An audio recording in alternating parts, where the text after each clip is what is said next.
together last fall for a few impressions and acceleration runs at Pocono International Raceway. We'd driven the ZR-1 before, but this was our first try with a production version. Starting at $59,175, the ZR-1 gets all Z51 Corvette options as standard, including 13-inch front brake rotors and FX3 selective ride control.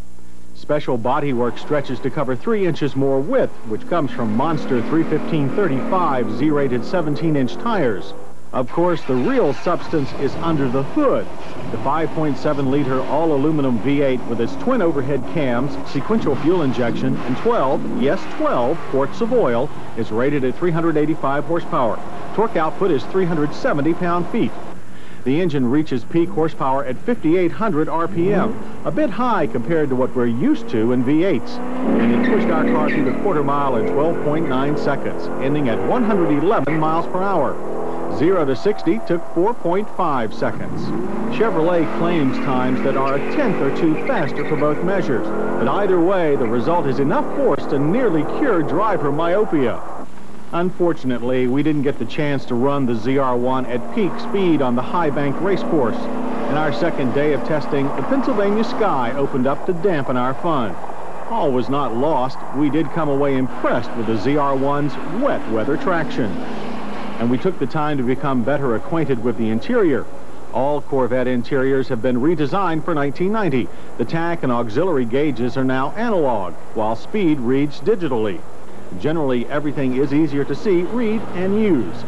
The biggest problem with the ZR-1 is that only 3,000 of them will be made this model year. If your dealer is fresh out of ZR-1s, or if you just want something a little different, consider the Callaway Twin Turbo. Add $26,895 to the price of a standard Corvette L98, and you get special bodywork that's a bit more aggressive than that of the ZR-1. And, of course, a new engine. Callaway starts with the factory Iron Block 5.7. Then they virtually remake it from the inside out, adding 2 turbochargers and 2 intercoolers along the way. The result is 390 horsepower and an astounding 570 pound-feet of torque.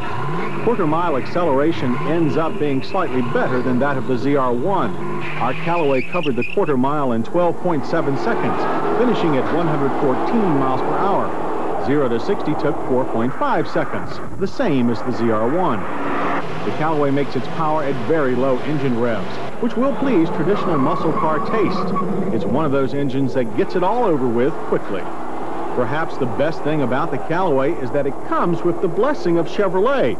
It can be ordered from your dealer, just like the ZR-1. Unlike the ZR-1, the Callaway can be had as a convertible. Both the Callaway and the ZR-1 proved themselves to be every bit as competent and exciting as the exotic European cars we've taken to Pocono, including even the Ferrari Testarossa. But here's what impresses us most about the 2 Corvettes. For the price of one Testarossa, you can buy them both.